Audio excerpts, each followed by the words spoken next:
Mabena Petrol Station iliyopo Chimbuye ya kwanza, barabara ya Tunduma Mbeya, inawakaribisha wateja wake wote wenye vyombo vya moto kupata nishati safi ya mafuta.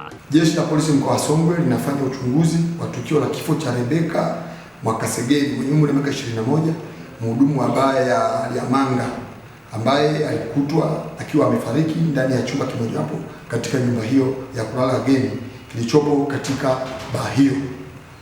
Tukio hili lilitokea saa 3 asubuhi siku ya tarehe 2 mwezi wa 7 mwaka huu 2026 katika mtaa wa Mbatini, kata ya Blogo na wilaya ya Mbozi, mkoa wetu wa Songwe.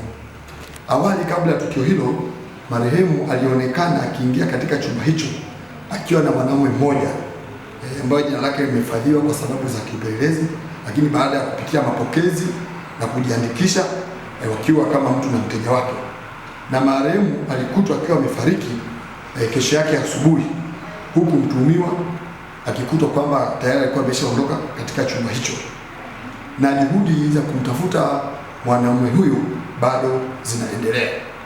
Uchunguzi wa awali umebaini kuwa mwili wa marehemu ulikuwa na michubuko katika maeneo ya shingoni na mdomoni, lakini chanzo cha kifo hicho, chanzo halisi tunakichunguza baada ya kupata taarifa ya kitabibu. Jeshi la Polisi mkoa wa Songwe linaendelea na msako mkali wa kumtafuta mtuhumiwa huyo na linawaomba wananchi kutoa taarifa zitakazosaidia kupatikana kwa mtuhumiwa huyo.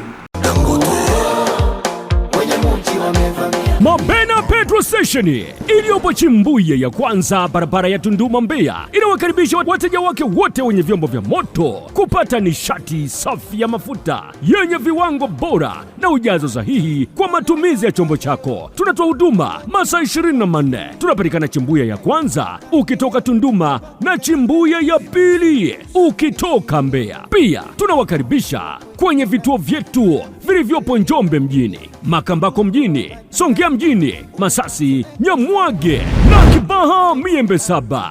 Ili kupata maelezo tupigie simu namba 0796 332 522 na 0747 630 476. Mabena Petrol Station, tunajali chombo chako.